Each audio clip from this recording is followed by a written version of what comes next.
তাহলে এটাকে ক্রোমোসোম কেন বলা যাবে না? ক্রোমোসোমের এটা আদি রূপ, ক্রোমোসোমের এটা আদি রূপ। ক্রোমোসোম যখন সুতার মতো তখন এর নাম ক্রোমাটিন।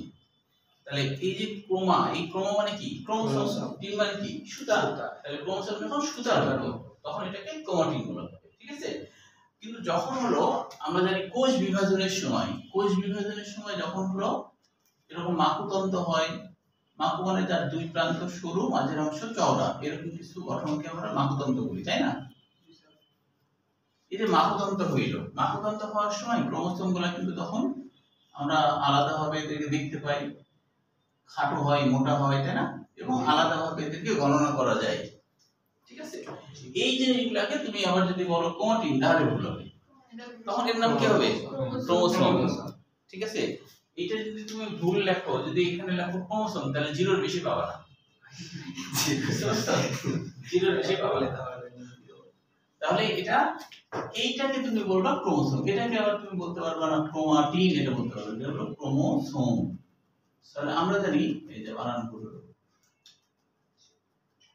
আমরা জানি কি ক্রোমোসোম, এইখানে যে ক্রোমো আছে, এই ক্রোমো মানে হলো ক্রোমা, ক্রোমা মানে রঙিন, ক্রোমা মানে রঙিন, আর সোমা মানে বস্তু। তাহলে কি? রঙিন বস্তু। কারণ কি? কারণ হলো এখানে রং দিলে পরে এরা রং ধারণ করে, আর এটা এতই চিকন যে এরা কোনো রং ধারণ করতে পারে না। এটা লম্বা চিকন সুতার উপর রং ঢাললে রং কিন্তু সেভাবে ওই সুতা ধারণ করতে পারবে না। সুতাকে তুমি ধরা পাকিয়ে কুচিমুচি করে তারপরে রং দিলে সুন্দরভাবে চুপসে নেবে, এরকম আর কি, বুঝছো? তো যখন হলো এখানে এরকম সুতার মতো থাকে তখন তো এর মধ্যে পানিও থাকে অনেক বেশি, রং দিলে এরা বর্ণ ধারণ করে না, পানি বিয়োজন ঘটে যখন, এবং এই সুতার মতো জিনিস যখন ঘাস খেয়ে খেয়ে খাটো আর মোটা হয় তখন এদেরকে তুমি রং দিলে রঙিন দেখাবে, বুঝতে পেরেছো? একটু ক্লিয়ার? কি ক্রোমাটিন আর ক্রোমোসোম পাওয়া যাবে তো? পঞ্চমী বুঝতে পারছো তো? এখন কি ভুল বলবা? দিয়া ভুল বলবা, মানে ক্রোমাটিনকে ক্রোমোসোম বলবা না তো? আচ্ছা, বললে কি হবে? যেমন ধরো তুমি একটা ছোট বাচ্চাকে যদি বলো যে তুমি একটা বুড়া মানুষ, তাহলে কি ভুল হবে না? আবার একটা বুড়া মানুষকে যদি বলো যে তুমি একটা ছোট ছোট বাচ্চা, তাহলেও কিন্তু কি ভুল হবে, ঠিক না? ওই যে আমি অনেক সময় যে রাত্রেবেলা খাওয়ার সময় তখন একটু টক শো গুলা হয়, ওইটা দেখি, মানে ঝগড়া বাঁধে গেলে দেখতে আরো বেশি ভালো লাগে। টক শো তো আমার ঝগড়া বাঁধতে যায়, হ্যাঁ, ওটা দেখতে আরো ইয়ে লাগে, মানে মজাই লাগে। তো মাঝে মাঝে টক শো দেখছি হাসির এমন এমন কথা বলে যে হাসি লাগে। যেমন দেখছি যে ওই ছাত্রদের একজনের সাথে একটা বুড়া লোকের ঝগড়া হচ্ছে, হ্যাঁ, এখন ওই বুড়া লোকটা ওই ছাত্রের সাথে তর্কে পারছে না, হ্যাঁ, এখন দিয়ে ওই বুড়া লোকটাই ছাত্রটাকে বলছে যে না, ছাত্রটাকে বলছে, উস্তাদকে বলছে, শুনেন এরপর থেকে আমাকে এই বাচ্চাদের সাথে টকশো করতে রাখবেন না। তখন বলছে হ্যাঁ, এই বাচ্চারাই তো হলো আপনাদেরকে মুক্ত করলো, হ্যাঁ, এই খালেদা জিয়াকে মুক্ত করলো, এই করলো সেই করলো, সবাইকে জেল থেকে মুক্তি দিল, এই বাচ্চাদের। আরেকটা টকশোতে বলছে, এরকম ঝগড়া বেঁধে গেছে, তখন হচ্ছে এই লোকটা বলছে, মানে বিএনপির একজন বড় বয়স্ক বলছে যে শোনো, তুমি একটা 3 দিনের বাচ্চা হয়ে তুমি কি জ্ঞান রাখো? আচ্ছা বলো তো, ও কি 3 দিনের বাচ্চা? 3 দিনের বাচ্চা হলে টিভিতে আসতে পারে? তাহলে এটা আবার ঠিক হলো, ওরা 3 দিনের বাচ্চা। আচ্ছা, তাহলে এটাও এরকম মনে রাখতে হবে, এটা তো আদি অবস্থা ক্রোমোসোমের, এটাকে তুমি ক্রোমোসোম বলবা না, ক্রোমাটিন বলবা, ঠিক আছে? আচ্ছা, এটা তাহলে ক্লিয়ার হলো। বাকিগুলো দেখো, এই জায়গাগুলোকে রন্ধ্র বলা হয়। রন্ধ্রের এখানে কিন্তু আসলে প্রোটিন থাকে এক ধরনের, হ্যাঁ, এটা দিলে ভালো, না দিলেও খুব একটা খারাপ না, মানে দিলে ভালো, এখানে প্রোটিন থাকে। এই যে প্রোটিন সহ জায়গার নাম কি? নিউক্লিয়ার রন্ধ্র, নিউক্লিয়ার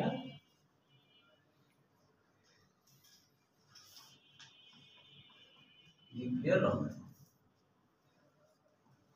যেমন নিউক্লিয়ার রন্ধ্র বা ছিদ্র, তাই না? রন্ধ্র। আর এটা কি? নিউক্লিয়ার মেমব্রেন, বা এটা তো জানোই, নিউক্লিয়ার মেমব্রেন।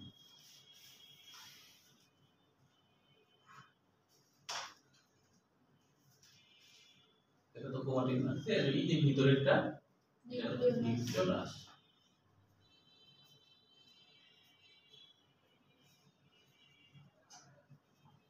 নিউক্লিয় আর তরল উপাদানগুলো নিউক্লিওপ্লাজম, তাই না?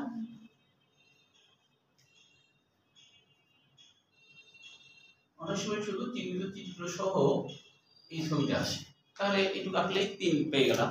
নিচে লিখবা চিত্র নিউক্লিয়াস, নিচে লিখবা চিত্র নিউক্লিয়াস, তাহলে হয়ে গেল। আচ্ছা, তো এখন আমরা আলোচনা করবো একে একে। তবে একটু মনে রাখবা এখানে নিউক্লিয়ার অর্থ আমরা যে 4টা দিয়েছি, হ্যাঁ, এর অর্থ কি 4টাই থাকে? দিয়ে বলো তো, এটা থেকে 4টে বোঝায় না এর বেশি থাকে? কম থাকে? এর বেশি থাকে। হ্যাঁ, বলা হচ্ছে নিউক্লিয়ার অর্থ মোট কতগুলো থাকে।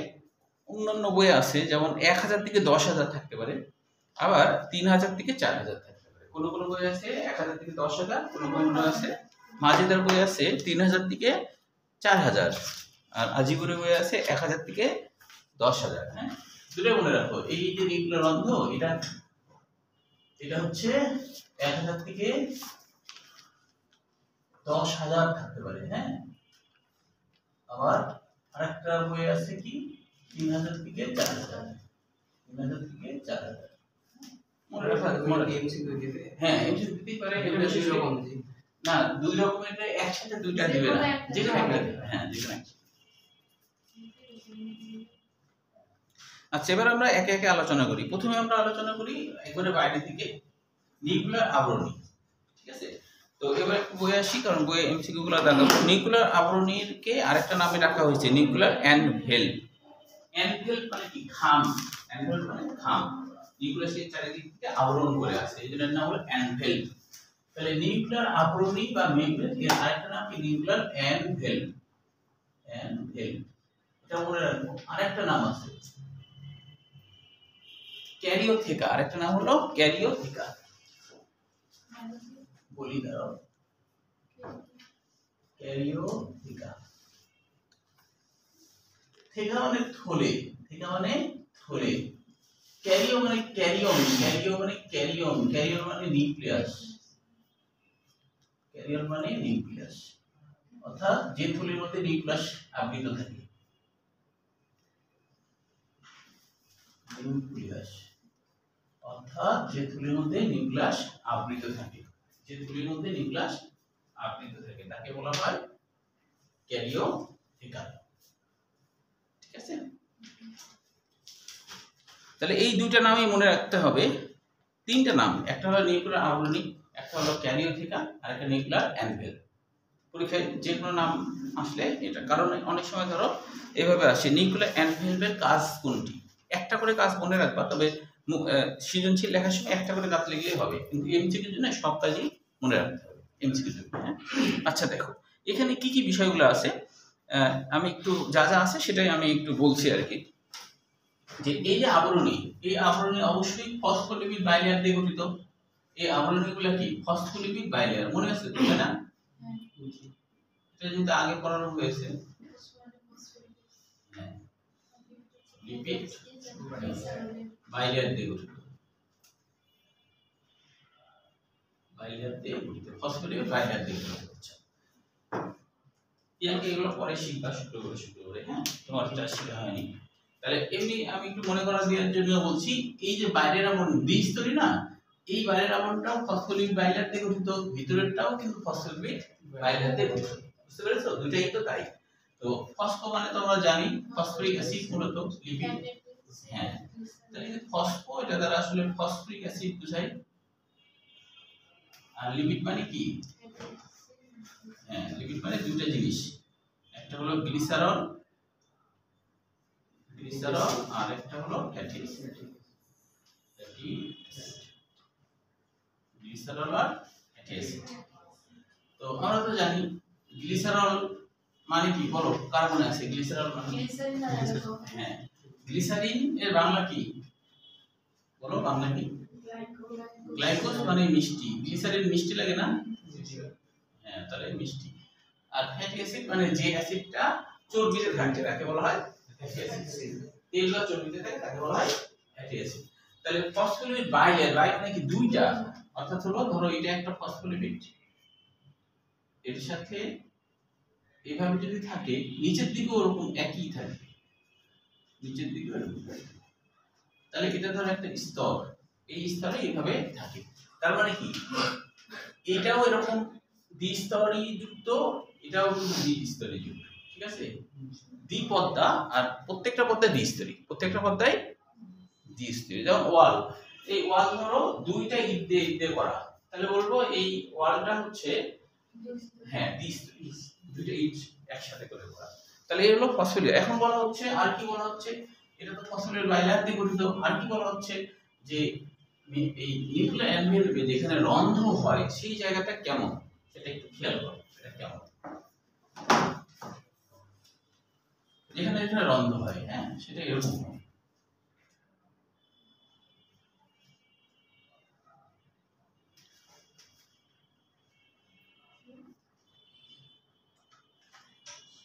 এটা মনে করো এই অংশ আর এই অংশ, হ্যাঁ। এখন এখানে এরকম একটা প্রোটিন থাকে, ঠিক আছে? আর এই প্রোটিনে আবার রন্ধ্রের জায়গাটা, এই যে এই জায়গাটা, আমি এই জায়গাটাই মনে করো জুম করে করতেছি, হ্যাঁ। এবার দেখো এইখানে একটা প্রোটিন থাকে, এখানে একটা প্রোটিন, এখানে আরেকটা প্রোটিন, ঠিক আছে? এবার এই পাশে থাকে, এই পাশে অনেকগুলা প্রোটিন থাকে ভিতরের দিকে, মোট 8টা, 3 6 7 মনে করো 8টা প্রোটিন। আবার এখানেও 8টা প্রোটিন, এখানেও এখানে মনে করো 8টা প্রোটিন। 8টা প্রোটিনে কিন্তু ফাইবার এরকম থাকে, ভিতরের দিকেও ফাইবার থাকে, তবে এই ফাইবারটা ভিতরের দিকে এসে তোমার হচ্ছে একটা খাঁচার মতো গঠন তৈরি করে ভিতরের দিকে, এই ভিতরের দিকে খাঁচার মতো গঠন তৈরি করে, মানে ভিতরের দিকে মনে করো এরকম খাঁচার মতো গঠন তৈরি করে ভিতরের দিকে, আর বাইরে খাঁচার মতো গঠন তৈরি করে। তাহলে এখানে কিন্তু 3 ধরনের, ভিতরের দিকে, এই যে ভিতরে প্রত্যেকটা ভিতরের দিকে এরকম খাঁচার মতো গঠন তৈরি করে, প্রত্যেকটা ভিতরের দিকে, বাইরের দিকে না, হ্যাঁ প্রত্যেকটা ভিতরের দিকে খাঁচার মতো গঠন, খাঁচার মতো গঠন তৈরি করে। বুঝতে পারছো তো? কিছু কোনো প্রশ্ন আছে? এটা আরেকটু বলেন তো, এই গোটাটা চেক করে। গোটাটাই ধন্যবাদ স্যার আমার বলার জন্য। বলা হচ্ছে এই যে রন্ধ্র, এই রন্ধ্রে মোট 3 ধরনের প্রোটিন থাকে, এই রন্ধ্রে মোট 3 ধরনের প্রোটিন থাকে। আমি চিহ্নিত করি তাহলে বললাম। প্রথমে যে বড় প্রোটিন, এর নাম হলো ট্রান্সপোর্টার প্রোটিন, ট্রান্সপোর্টার প্রোটিন। এটা একটু আঁকতে হবে, বই একটু বিজি বিজি করে দেওয়া আছে, হ্যাঁ পরীক্ষায় আঁকতে হবে না, কিন্তু শেখার জন্য আঁকতে হবে। Transporter protein. আর এই যে এর সাথে লেগে আছে না, এটার নাম হলো অ্যাঙ্কর প্রোটিন, অ্যাঙ্কর প্রোটিন, এর নাম কি অ্যাঙ্কর প্রোটিন, ঠিক আছে? আচ্ছা, এই যে সুতার মতো যে গঠনগুলো দেখতে পাচ্ছ, এই সুতার মতো গঠনকে ফাইবার বলা হয়। এই যে সুতা, সুতা সুতা বাইরের দিকে যেটা সুতা সুতা আছে না, ওই বাইরের দিকে যে সুতার মতো, ওইটার নাম হলো ফাইবার। ফাইবার মানে তন্তু বা আঁশ, হ্যাঁ। আচ্ছা, আর এইটার নাম হলো খাঁচা, খাঁচা মানে ফাইবার খাঁচা। এখন এই ভিতরের দিকে যে 8টা প্রোটিন আছে না, এই 8টা প্রোটিনকে একসাথে বলা হয় গ্রানিউল প্রোটিন, গ্রানিউল প্রোটিন। হ্যাঁ, শুধু ওটা না, বাইরের দিকেও তো গ্রানিউল প্রোটিন, এই বাইরের দিকে প্রোটিনগুলো না, এটাও গ্রানিউল। বাংলা আমি বলছি কেন এরকম নাম হলো, হ্যাঁ গ্রানিউল, গ্রানিউল প্রোটিন, গ্রানিউল প্রোটিন। আচ্ছা, এটা আগে লিখে নাও, এটা আগে লিখে নাও, এটা চিহ্নিত করে করো।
সবার আঁকা হলে বলো।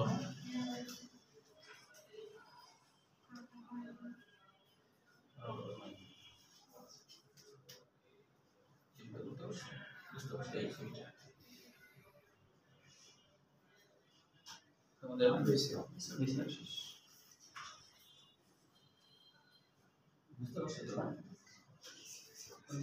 বুঝতে পারছো? আচ্ছা, আরো বুঝতে সমস্যা হলে বলবা কিন্তু, হ্যাঁ।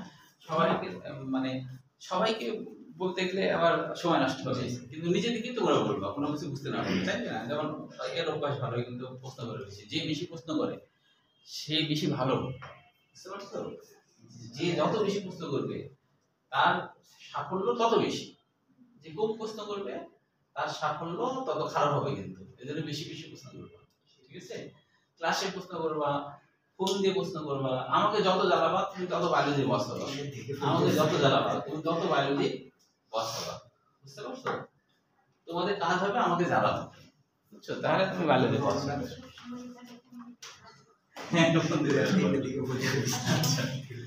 আচ্ছা, তাহলে এটা হলো। এখন আমি আরেকবার বলি, আসলে এইগুলা কেন থাকে সেটা একটু দেখো, লজিকটা দেখো, যে এই রন্ধ্রের এখানে এইসব থাকার দরকার কি, ঠিক আছে? তো রন্ধ্রের এখানে থাকে, এরা কিন্তু কিছুটা দারোয়ানের মতো করে থাকে। দারোয়ান যেমন যাকে দরকার তাকে ঢুকায়, যাকে দরকার না তাকে ঢুকাবে না, এরকম একটা ব্যাপার। সে নাম পরিচয় জেনে ঢুকতে দেয়, তাই না? যেমন তুমি যদি সেনাবাহিনীর ক্যাম্পে, তুমি ধরো সেনাবাহিনীর যে সেনানিবাস আর কি, এই যে যেমন রাজশাহীতে আসে, তুমি সরাসরি ঢুকতে যাও তো তোমার ঢুকতে দেয় কিনা? গেট তো খোলা, গেট মনে করো খোলা, তো গেট খোলা, তুমি সরাসরি ঢুকো তো তোমার ঢুকতে দেয় কিনা? আগে তোমার হচ্ছে পরিচয় নিবে, তাই কিনা? পরিচয় নিয়েও তুমি যদি বলো আমি বাংলাদেশি মানুষ, তাও ঢুকতে দেবে না। আগে শুনবে যে তোমার, মানে তুমি যদি বলো আমার কোনো আত্মীয় এখানে চাকরি করে তার সাথে দেখা করতে আসছি, তাহলে তখন হয়তো বা, বুঝতে পারছো, এরকম ব্যাপার। তাছাড়া কিন্তু সাধারণ মানুষকে কিন্তু ঢুকতে দেয় না। সাধারণ মানুষকে এই জন্য ঢুকতে দেয় না, সাধারণ মানুষের উপরে গোয়েন্দাগিরি করতে পারে, হ্যাঁ, এবং সাধারণ মানুষকে অন্য কোনো দেশ টাকা পয়সা দিয়ে বলতে পারে তুমি একটু এখানকার ছবি তুমি তুলে নিয়ে আসো, কি আছে না আছে এটা একটু, এটা যদি নিয়ে আসতে পারো তোমাকে এত কোটি টাকা দেওয়া হবে। তো সাধারণ মানুষ তো টাকা লোভে এটা করে ফেলবে, তাই কি না? যেমন বগুড়া ক্যান্টনমেন্টে এরকম ঘটছিল, চাকরি করে একজন, তো আত্মীয় হিসেবে ওকে ভিতরে ঢুকাইছে, ও মনে করো আত্মীয়ের সাথে করে ও সব দেখাইছে, আর ও কিভাবে ছবি টবি সব তুলছে, ওটা ভারতে ফাঁস করে দিয়েছে, এটা পরে জানা যায় হয়েছে, বুঝতে পারছো? তো এই কারণে সাধারণ মানুষকে ঢুকতে দেবে, তারা যাকে ঢুকতে দিবে, কাউকে ঢুকতে দিবে, কাউকে ঢুকতে দিবে না। তো এখানে এ থাকে, এই প্রোটিন গুলো থাকে, এই কাজটাই করে, হ্যাঁ। তো যখন কোনো কিছু ধরো ভিতর থেকে বাইরে যাচ্ছে, হ্যাঁ, তখন মনে করো বাইরে বের করে দেয়, এই প্রোটিনের ভিতর দিয়ে বাইরে, এখানে চ্যানেল আছে, কিন্তু মানে রাস্তা আছে, এই রাস্তা দিয়ে বের করে দিয়ে দিচ্ছে। কিন্তু যখন আর বের হতে দিবে না, তখন কি হয় জানো, এই যে খাঁচা আছে না, খাঁচাটা ভিতরের দিকে টান টান হয়ে যায়। যখন ভিতর দিকে টান টান হয়, তখন এই যে প্রোটিন আছে না, গ্রানিউল প্রোটিন, এই গ্রানিউল প্রোটিনগুলো তখন সংকুচিত হয়ে যায়। যেমন তুমি যদি বস্তার মুখের দড়িটা টানো, তাহলে কি আরো সংকুচিত হয়ে যাবে না টানলে বলে? তো সেরকম এই ফাইবার খাঁচা ভিতরের দিকে টান টান হয়, মানে টানে যায়, হ্যাঁ, মানে প্রসারিত হয়। তো প্রসারিত হয়, তখন এই সব প্রোটিনগুলো কি হয়, কাছাকাছি এসে মুখ বন্ধ করে দেয়, মুখ সেলাই করে দেয়, মানে আর কাউকে ইয়ে করা যাবে না, বাইরে বের হতে দেওয়া যাবে না, ঠিক আছে? ও এই যে যেমন ধরো যে এখান থেকে এখানে তো ক্রোমাটিন আছে, এখানে তো অনেক ডিএনএ জিন আছে, হ্যাঁ, নিউক্লিওপ্লাজম আছে না, দেখো এরকম থেকে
তাহলে বলছিলাম যেটা যে এই ভিতরে তো প্রোটিনে তো বিভিন্ন এনজাইম তৈরি হচ্ছে, তাই না? যেহেতু এখানে ক্রোমাটিন আছে, আর ক্রোমাটিন মানে তার মধ্যে তো ডিএনএ আছে, তাই না?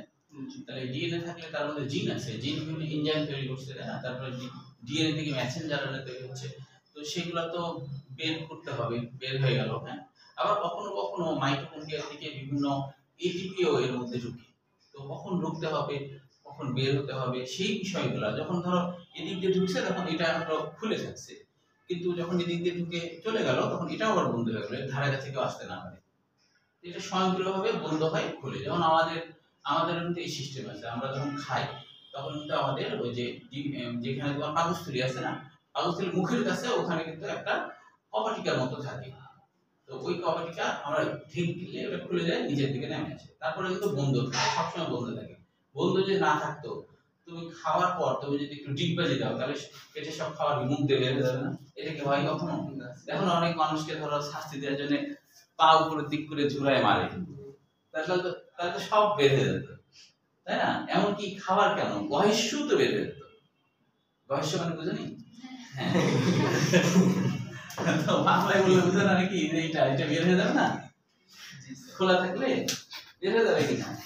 তো তাহলে এই জন্য মুখ বন্ধ হয়ে যায়, তাহলে প্রয়োজন ছাড়া খুলবে না, প্রয়োজন হবে খুলবে, বুঝতে পারছো? যেমন ধরো যে বমি করার সময় কিন্তু এটা খুলে দেয়, বমি করার সময় খুলে দেয়, এবং বমি করার আগেই দেখবা তোমাকে একটা সংকেত দেবে, এটা খুলে দেয় হলো যে যখন পাকস্থলী যখন মনে করে তোমার ভিতরে যা আছে এটা আমি হজম করতে পারবো না, এটা ঝামেলা কর, এরকম যখন মনে করে তখন হলো খুব জোরের উপরে সংকুচন হয়, হ্যাঁ, তখনই মুখ দরজা খুলে দেয়।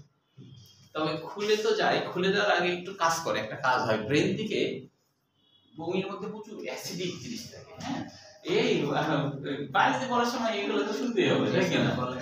হ্যাঁ, তোমার জ্ঞান না থাকলে তোমার কেউ প্রশ্ন যদি করে তখন তুমি বলতে পারবে না, তাই না? বায়োলজি বিষয়ে তো যখন বমি হবে তার আগে দেখবা যে সবারই কি বমি কি ছোটকাল থেকে একবারও তো হয়েছে, নিশ্চয়ই হয়েছে তো নাকি? সবাই হয়েছে না? তাহলে সবার তো জানো, আমারও হয়েছে, আমি অস্বীকার করলাম, হ্যাঁ। তো এখন এই যে যখন বমি হয় দেখবা বমি হওয়ার আগেই তোমার হলো মুখের ভিতরে যেমন যেন পানি থুতুর মতো অনেক বেশি বেশি চলে আসে। ওইটা আসে কেন জানো? ওটা আমাদের দাঁত জিহ্বাকে সেভ করার জন্য আসে, কারণ বমিটা খুবই অ্যাসিডিক, তো ওই জন্য আগে গোটা দাঁত জিহ্বা টিভা ভেজায় নেয়, পিছলা করে ফেলে, কারণ কিছু একটা আসবে, ওটা দাঁতে লাগলে দাঁত ক্ষয় হয়ে যাবে, জিহ্বা ক্ষয় হয়ে যাবে, তো আগে ওটা সুন্দর করে পিচ্ছিল পদার্থ দিয়ে ঢেকে দেয়, তারপরে বলতো বমি হয়। ওই কারণে বমি হওয়ার আগে কিন্তু মুখে পানিটা নিয়ে সেটা আসে, তখন আমরা বুঝি যে কিছু একটা হবে, তাই না? এবং তুমি সুযোগ পাচ্ছ, সময় পাচ্ছ, তখন তুমি বাথরুমে গেলা বা কোথাও গেলা, তাই না? একটু সময় পাচ্ছ, ওই জন্য আগে একবার মুখটা ভিজাই নেবে, নিয়ে তারপর, তাই না? তাও একটা মানে আল্লাহর একটা শুকরিয়া যে বমি হওয়ার সময় কিন্তু আমাদের ধর খাবার গুলাই বের হচ্ছে, কিন্তু যদি গহেশ্বর বের হতো তাহলে কি অবস্থা হতো, তাই না? মানে চিন্তা করতে পারছো, গহেশ্বর বের হলে তো দাঁতের ফাঁকে লেগে টেগে থাকতো, কি একটা ঘৃণা কাটে একটা বিষয় হতো না, ঠিক না? এটা তো আমরা তো বেঁচে গেছি, ওটা বের হলে তো ঝামেলা হতো, ঠিক না? তখন মনে করো যে কি একটা বিচ্ছিরি ব্যাপার। আচ্ছা, তাহলে এটাই হলো এদের কাজ মূলত। তাহলে এখানে প্রোটিনগুলোর বাংলা অর্থ কি দেখো, ট্রান্সপোর্টার প্রোটিন। ট্রান্সপোর্টার নাম কেন হলো? হ্যাঁ, আসলে পোর্ট বলতে দরজা বোঝায়, হ্যাঁ, পোর্ট বলতে দরজাই বোঝায়। এটা এমন একটা দরজা জাতীয় প্রোটিন যার মধ্যে ট্রান্সফার হয়, মানে কি বিভিন্ন বস্তু আদান প্রদান হয়, এই জন্য এর নাম কি ট্রান্সপোর্টার প্রোটিন। তারপরে দেখো এর নাম অ্যাঙ্কর প্রোটিন। অ্যাঙ্কর মানে নোঙ্গর, অ্যাঙ্কর মানে নোঙ্গর প্রোটিন। নোঙ্গর মানে জানো কি?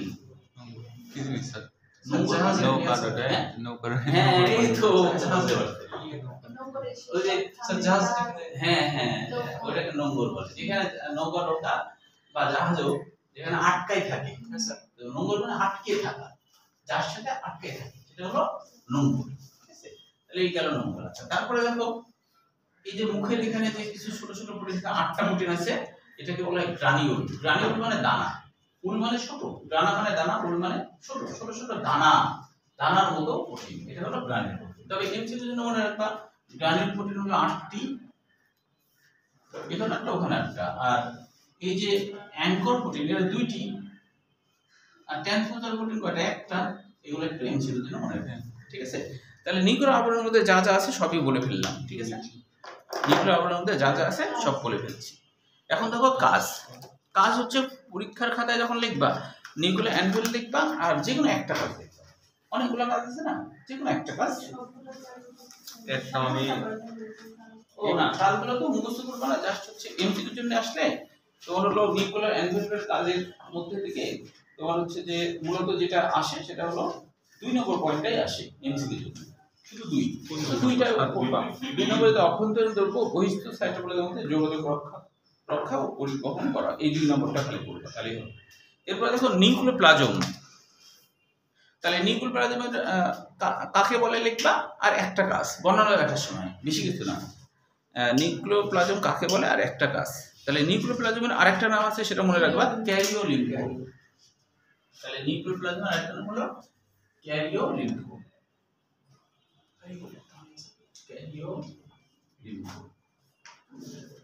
ক্যারিওন এর আরেকটা হলো ক্যারিওলিম্ফো, তাই না? ক্যারিওন মানে নিউক্লিয়াস, লিম্ফো মানে জল বা পানি, তাই না?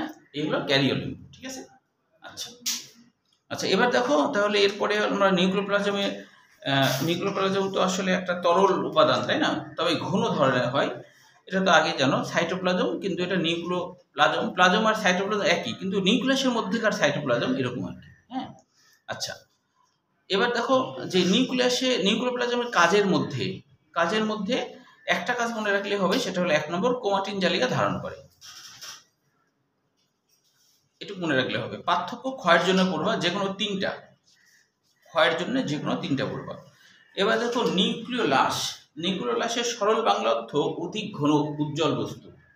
অধিক ঘন উজ্জ্বল বস্তু, নিউক্লিওলাসের উজ্জ্বল বস্তু, অধিক ঘন বা উজ্জ্বল বস্তু, অধিক ঘন বা উজ্জ্বল বস্তু, এইটা নিউক্লিওলাস।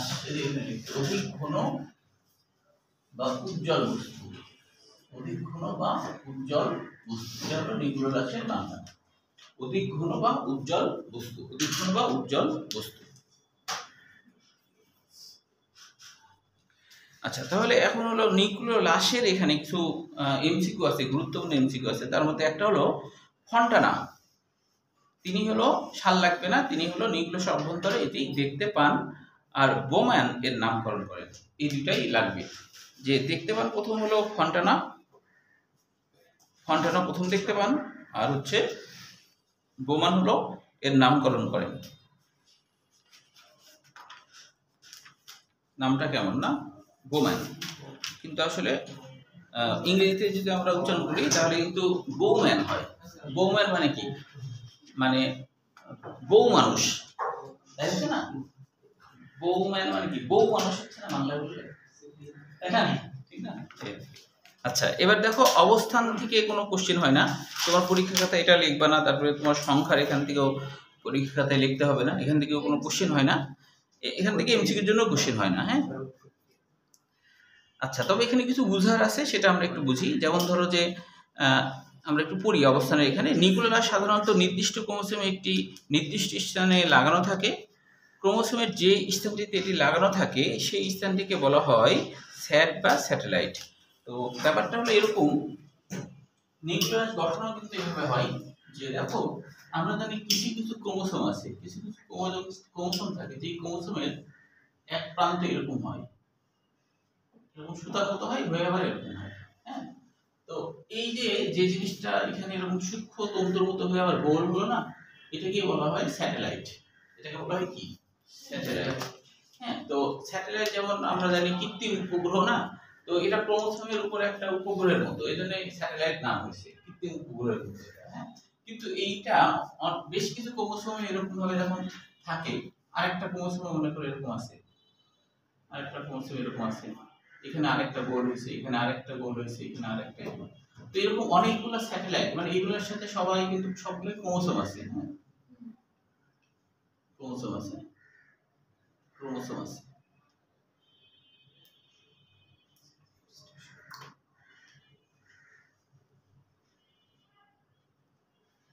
এভাবে ক্রোমোসোম আছে, তো সবগুলা এই গোল অংশগুলো একীভূত হয়ে নিউক্লিওলাস গঠন করে। গোল অংশ একীভূত হয়ে নিউক্লিওলাস গঠন করে। আর যদি নিউক্লিওলাস গঠন করে তাহলে তো ক্রোমোসোমের প্রান্ত এই নিউক্লিয়ার রাশির সাথে লেগেই থাকবে, তৈরি করে ওখানে লেগেই থাকবে, তৈরি করে ওখানে লেগে থাকবে। তো সেই কথাই বলছে আর কি। হ্যাঁ, সেই কথা বলছে নির্দিষ্ট লাগানো থাকে, ক্রোমোসোমে যে স্থানে লাগানো থাকে সেই স্থানকে বলা হয় স্যাটেলাইট। সংখ্যা থেকে কোনো কিছু বোঝার নাই। উৎপত্তি দেখো, ক্রোমোসোমের স্যাটেলাইটে অবস্থিত জিন নিউক্লিয়াস উৎপাদনে ভূমিকা রাখে। অর্থাৎ এখানে যে জিনগুলো থাকে, জিনগুলাই হলো নিউক্লিয়াস তৈরি করতে। এর ভিতরেও তো জিন আছে, হ্যাঁ, এর ভিতরে ডিএনএ এর অংশ আছে, এখানে জিন আছে, এই জিনগুলাই এরকম নিউক্লিয়াস গঠন করে, এরকম নিউক্লিয়াস গঠন করে। হ্যাঁ, জিনের বাংলা অর্থ কি বলেছিলাম, কার মনে আছে বলো? জিনের বাংলা অর্থ কি? হ্যাঁ, জিনের বাংলা অর্থ হলো প্রকাশ হওয়া। ঠিক আছে, জিনের বাংলা অর্থ প্রকাশ হওয়া।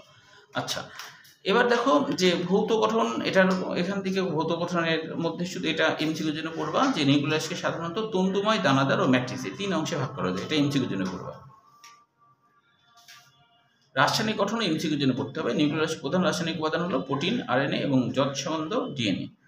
নিউক্লিয়াসের কাজ, এটা কিন্তু 3টাই এমসিকিউর জন্য খুবই গুরুত্বপূর্ণ। বিভিন্ন প্রকার আরএনএ সংশ্লেষ করা, তারপর হলো প্রোটিন সংশ্লেষণ ও সংরক্ষণ করা, নিউক্লিওটাইডের ভান্ডার হিসেবে, অর্থাৎ এর মধ্যে অনেক নিউক্লিওটাইড থাকে। নিউক্লিওটাইড তো কি? নিউক্লিওটাইড হলো কোনো নাইট্রোজেন বেস, এটা আমরা শিখবো। হ্যাঁ, এটা আমরা ডিএনএ পড়ার সময় শিখবো। কোনো নাইট্রোজেন বেস, নাইট্রোজেন বেস কি কি আছে?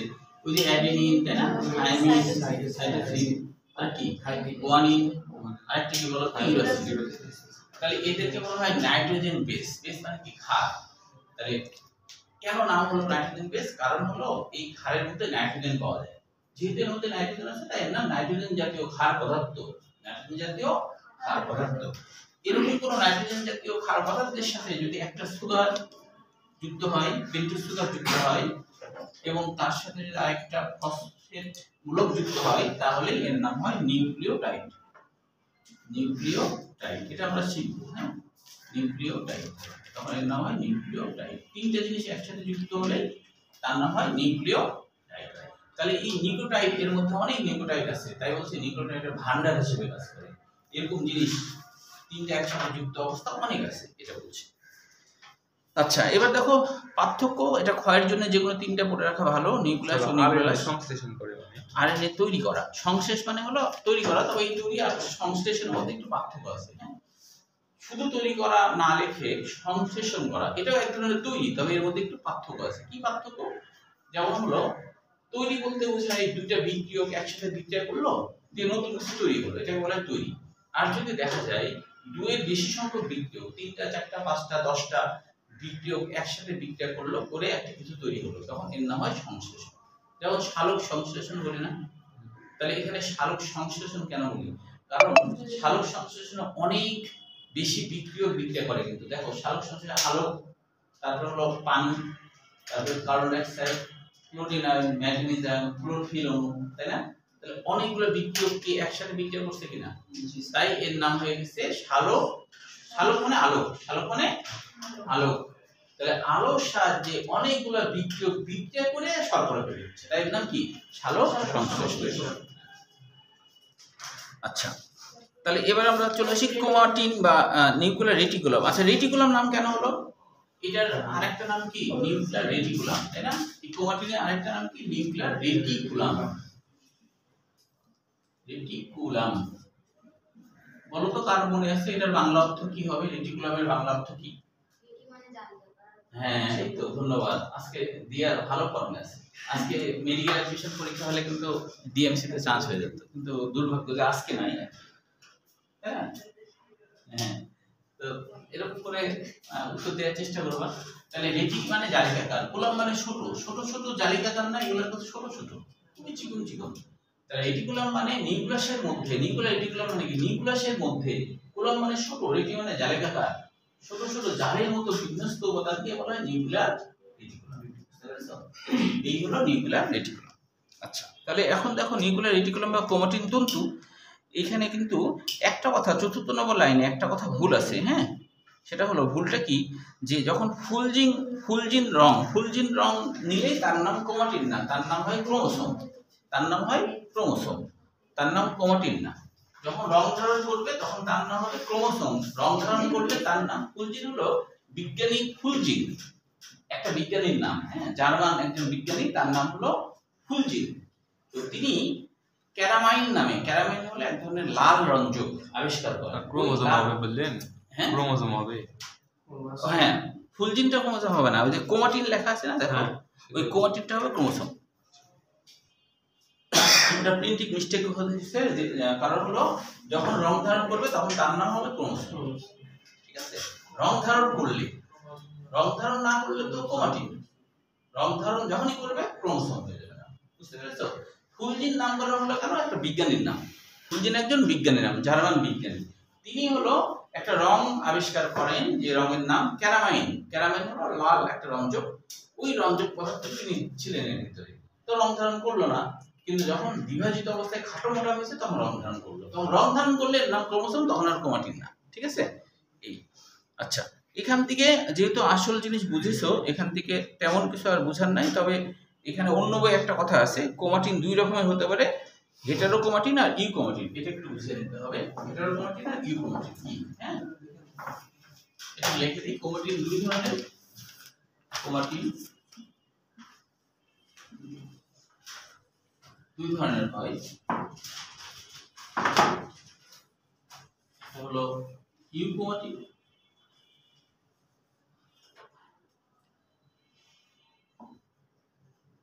আর একটা হলো হেটারোক্রোমাটিন।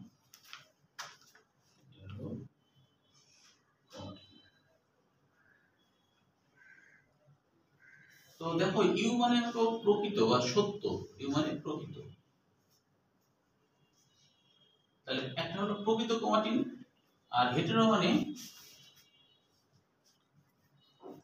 ভিন্ন, ভিন্ন ক্রোমাটিন। তাহলে ভিন্ন ক্রোমাটিন, ভিন্ন ধরনের ক্রোমাটিন, এটা বোঝাচ্ছে কেন, যে যখন ক্রোমাটিন ধরো এরকম পেঁচানো পেঁচানো আছে, হ্যাঁ, তো এই পেঁচানো পেঁচানো ক্রোমাটিন ধরো এরকম পেঁচানোই আছে, এটা হলো এই ক্রোমাটিন। কিন্তু দেখা যায় কিছু কিছু জায়গাতে পেঁচানো পেঁচানো ক্রোমাটিন অনেক বেশি ভাঁজযুক্ত হয়ে গেছে, অনেক বেশি ভাঁজ, এরকম অনেক বেশি ভাঁজ। তাহলে এই ভাঁজযুক্ত হয়ে যাওয়া ক্রোমাটিনকেই বলা হয় হেটারোক্রোমাটিন। আর যেটা ভাঁজ হয়নি, তাহলে এর মধ্যে ভাঁজ হয়নি, এটা কিন্তু হয় ইউক্রোমাটিন। আর এখানে তো কিছুই ভাঁজ হয়নি, তাহলে এটা ইউক্রোমাটিন মানে প্রকৃত ক্রোমাটিন, প্রকৃত। হ্যাঁ, কেন প্রকৃত? ইউক্রোমাটিনের মধ্যে যে জিনগুলো থাকে এরা হচ্ছে সবাই এনজাইম তৈরি করতে সক্ষম, কিন্তু হেটারোক্রোমাটিন এই জায়গাগুলোতে এরা কিন্তু, এদের জিন অ্যাক্টিভ হতে পারে না, কারণ এর মধ্যে কোনো এনজাইম ঢুকতেই পারে না। জিন যখন কাজ করবে, কোনো প্রোটিন তৈরি করবে, তখন কিন্তু এনজাইম ঢুকতে হবে। তো এত প্যাটার্ন থাকলে এর মধ্যে এনজাইম ঢুকতে পারে না, ও কাজ করে না। তাই বলা হচ্ছে হেটারোক্রোমাটিন সক্রিয় জিন ধারণ করে না, আর ইউক্রোমাটিন সক্রিয় জিন ধারণ করে। এই বিষয়টা পড়তে হবে আর কি, হ্যাঁ। আর শেষের দুই লাইনে একটা আছে যে প্রতিটি ক্রোমোসোমে এক বা একাধিক সেন্ট্রোমিয়ার, দুইটি ক্রোমাটিড এবং কোনো কোনো ক্রোমোসোমে স্যাটেলাইট থাকে। তাহলে সেন্ট্রোমিয়ার আর ক্রোমাটিড এই দুটো একটু বুঝলেই তাহলে আজকের পড়া শেষ হবে। সেন্ট্রোমিয়ার আর ক্রোমাটিড, সেন্ট্রোমিয়ার আর ক্রোমাটিড। প্রথম কথা হলো ক্রোমাটিড। এই ক্রোমাটিডের বাংলা অর্থ কি, কার মনে আছে বলো? ক্রোমাটিডের বাংলা অর্থ কি, কার মনে আছে? কে বলতে পারবে? জিএমসি বলো।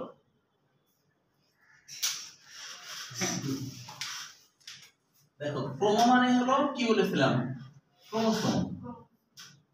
ওই যে ক্রোমাটিন, ক্রোমাটিনের ক্রোমো মানে কি, ক্রোমা মানে কি, ক্রোমোসোম, তাই না? আর টিক মানে কি, টিক মানে হলো অর্ধেক, ক্রোমোসোমের অর্ধেক। ক্রোমাটিক মানে ক্রোমোসোমের অর্ধেক। এই যে মনে করো একটা ক্রোমোসোম, এই ক্রোমোসোম যখন এরকম হয় তখন এই অর্ধেকের নাম হলো ক্রোমাটিড, আর এই অর্ধেকের নাম কি, ক্রোমাটিড। তাহলে ক্রোমাটিড মানে ক্রোমোসোমের অর্ধেক, ঠিক আছে। আর সেন্ট্রোমিয়ার, সেন্ট্রোমিয়ারের বাংলা অর্থ সেন্টারের বিশেষ অংশ। সেন্ট্রোমিয়ারের বাংলা অর্থ হলো সেন্টারের বিশেষ অংশ, সেন্ট্রোমিয়ার। সেন্ট্রোমিয়ারের বাংলা অর্থ হলো, মিয়ার মানে অংশ, হ্যাঁ, বিশেষ অংশ, বিশেষ অংশ, তার মানে সেন্টারের বিশেষ অংশ। তো সেন্টারের বিশেষ অংশ সাধারণত ক্রোমোসোমে এই যে গোল যে অংশটা দেখতে পাচ্ছ, এটা হলো সেন্ট্রোমিয়ার। সাধারণত মাঝে থাকে, তবে সবসময় কিন্তু মাঝে থাকে না। ওই যে তোমরা জেনেছো অ্যানাফিস দশাতে ক্রোমোসোম কিন্তু কেমন হয়, এল এর মতো হতে পারে, কখনো জের মতো হয়, হয় না? তাহলে সবসময় তো মাঝে হয়, হ্যাঁ অনেক আকৃতির হয়, আইও হয়।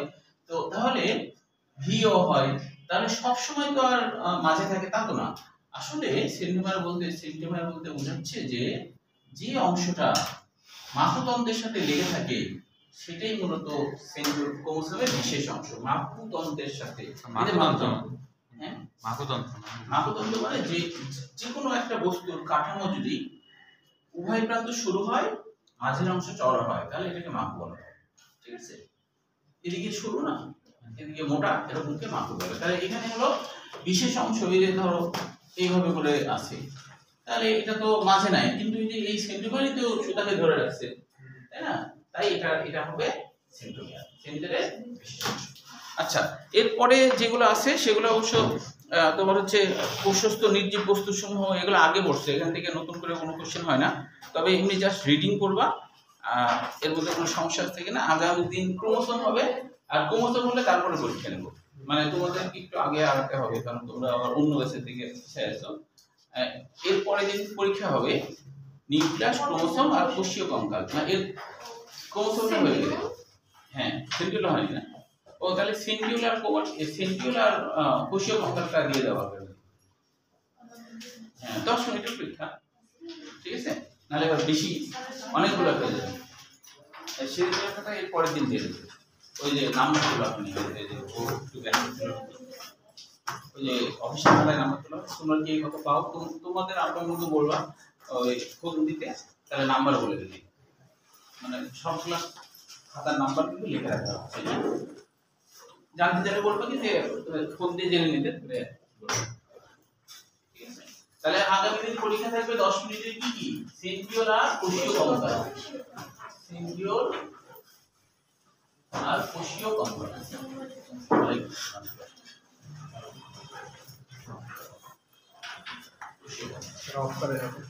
ও অফ করা হয়নি, দাও দাও তো।